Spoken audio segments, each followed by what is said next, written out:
The Lincoln Navigator SUV is designed to meet your lifestyle needs with this eye-catching tailgate. It also includes one of my favorite Lincoln innovations, the Lincoln Splitgate. A variety of convenient methods can be used to open or close the Splitgate. You can use the key fob, liftgate buttons, and interior or exterior buttons. To set your preferences for how you'd like your Splitgate to open and close, select the vehicle icon from your home screen, select Settings, then Power Splitgate.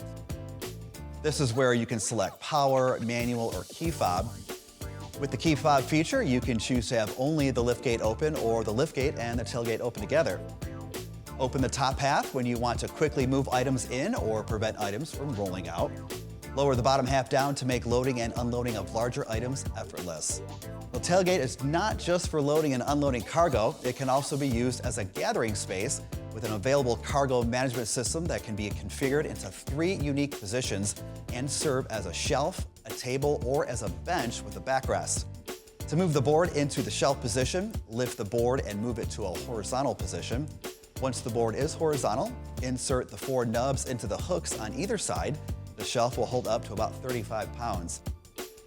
To configure the table, place the forward-facing nubs in the 2 back hooks and pull out the table legs, placing them on the tailgate, converting your Splitgate into a convenient space for tailgating. To move the board into the rear backrest position, lift the board and move it to a vertical position, inserting it into the slot in the base of the cargo area, and insert the rear-facing nubs into the hooks on either side. There are even adjustable lights in the tailgate area to light the space at night if you wish. Thank you for watching.